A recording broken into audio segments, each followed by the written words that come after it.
Right YS Jagan Sattenapalli పర్యటనలో రచ్చకు YCP plan చేసిందనే సమాచారంతో పోలీసులు అయితే అప్రమత్తమయ్యారు. పోలీసులు 100 మందికే పర్మిషన్ ఇచ్చారు.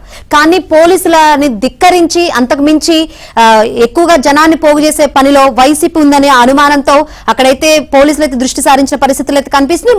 మరిన్ని వివరాలు అందించేందుకు మా ప్రతినిధి సాంబశివరావు సిద్ధంగా ఉన్నారు. సాంబశివరావు, ఏంటి పరిస్థితి సత్తెనపల్లిలో? శంకరి, వైసీపీ అధినేత జగన్మోహన్ రెడ్డి పల్నాడు జిల్లా సత్తెనపల్లి నియోజకవర్గ పర్యటన వివాదానికి దారితీస్తుంది. ఏడాది క్రితం ఆత్మహత్య చేసుకున్న నాగమల్లేశ్వరరావు కుటుంబాన్ని ఇప్పుడు పరామర్శించడం ఏంటంటూ కూడా స్థానికులతో పాటు కూటమి నేతలైతే ప్రశ్నిస్తున్నారు. కూటమి నేతలు అడిగే ప్రశ్నలకు వైసీపీ నేతల నుంచి సమాధానం లేదు. దాదాపు ఏడాది క్రితం బెట్టింగ్లకు పాల్పడి ప్రజల నుంచి అప్పులు ఎగ్గొట్టి అప్పులు తట్టుకోలేక ఆత్మహత్యకు పాల్పడిన నాగమల్లేశ్వరరావును కూటమి ప్రభుత్వంపై అబండాలు వేసి ఒక కుట్రపూరితంగా సత్తెనపల్లి పర్యటన చేసి ఒక రచ్చ చేసేందుకు వైసీపీ ఒక కుట్ర పన్నిందంటూ కూడా కూటమి నేతలు అయితే ఇప్పటికే ఆరోపణలు గుప్పిస్తున్నారు. అయితే ఈరోజు సత్తెనపల్లి మండలం రెంటపాల గ్రామంలో నాగమల్లేశ్వరరావు కుటుంబ సభ్యులను పరామర్శించి నాగమల్లేశ్వరరావు విగ్రహావిష్కరణ పేరుతో కూడా అక్కడ వైసీపీ నేతలు జన సమీకరణ చేసి ఒక రచ్చ చేసేందుకు కూడా ఒక పథకం పన్నారు. ఇప్పటికే తాడేపల్లి పెద్దల నుంచి ఉమ్మడి గుంటూరు జిల్లా వ్యాప్తంగా ఉన్న వైసీపీ ముఖ్య నేతలకు ఫోన్లు చేశారు. జన సమీకరణ భారీ స్థాయిలో ఉండాలంటూ కూడా ప్రతి కీలక నేతకు కూడా టార్గెట్ పెట్టినట్టు కూడా తెలుస్తుంది. అయితే రెంటపాల గ్రామంలో నాగమల్లేశ్వరరావు ఉన్న కుటుంబం వీధి కానీ ఆ విగ్రహం ఉన్న సందు కానీ కేవలం 10 అడుగులు వెడల్పున్న రోడ్డు కావడంతో కూడా అక్కడ ఎక్కువ మందికి అనుమతి ఇవ్వమంటూ కూడా ఇప్పటికే పల్నాడు జిల్లా ఎస్పీ ప్రకటన జరిగింది. జగన్మోహన్ రెడ్డితో పాటు 100 మంది వైసీపీ కీలక నేతలకు అనుమతిస్తామంటూ కూడా చెప్పారు.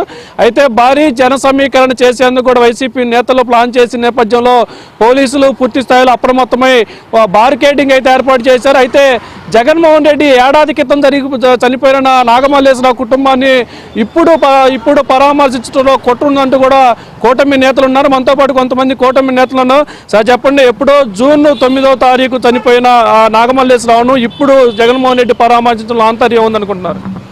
జగన్మోహన్ రెడ్డి పల్నాడు పర్యటన, రెంటపాల గ్రామం పర్యటన ప్రభుత్వం మీద కుట్ర చేయడానికి ఇది పర్యటనలాగా ఉంది. మరి సంవత్సరం క్రితం చనిపోయినటువంటి బెట్టింగులు కాచి చనిపోయినటువంటి వ్యక్తిని ఈరోజు పరామర్శించడం ఏందో అర్థం కావటం లేదు. రెండవది, కనీసం స్థానిక ఎమ్మెల్యే అంబటి రాంబాబు కూడా ఆ వ్యక్తిని పరామర్శించలేదు. మరి జగన్మోహన్ రెడ్డి రాష్ట్రంలో అలజడి సృష్టించి తద్వారా మరి రాష్ట్రాన్ని మరి అల్లకల్లోలం చేయడానికి కుట్ర పన్నుతా ఉన్నాడు. ప్రజలందరికీ తెలుసు ఇతని నైజం. మరి ఈరోజు తల్లికి వందనం పేరుతో రాష్ట్రంలో ఎంతమంది పిల్లలుంటే అంతమందికి ఈరోజు డబ్బులు పడ్డాయి. అందరూ సంతోషంగా ఉన్నారు. కూటమి ప్రభుత్వం మీద ప్రజలందరూ కూడా హర్షం వ్యక్తం చేస్తూ ఉన్నారు. దీనిని డైవర్షన్ చేయడానికి జగన్మోహన్ రెడ్డి ఈ డైవర్షన్ పాలిటిక్స్ చేస్తూ ఉన్నాడు. అలాగనే వైజాగ్లో మరి యోగా డే ప్రపంచవ్యాప్తంగా 5 లక్షల మందితో యోగా డే చేస్తూ ఉన్న పరిస్థితి, దాన్ని కూడా డైవర్షన్ చేసి ఈ విధంగా కుట్ర చేస్తూ ఉన్నాడు. ప్రజలందరికీ కూడా ఇతని నైజం అర్థమవుతా ఉంది. జగన్మోహన్ రెడ్డి ఇకనైనా ఇట్లాంటి డైవర్షన్ పాలిటిక్స్ మానుకొని ప్రజలకు మంచి చేసేది ఏదైనా ఉంటే ఆలోచించమని జగన్మోహన్ రెడ్డికి విజ్ఞప్తి చేస్తూ ఉన్నాం. జగన్మోహన్ రెడ్డి పల్నాడు జిల్లా సత్తెనపల్లి నియోజకవర్గం పర్యటనలో ఒక కుట్ర దాగి ఉంది.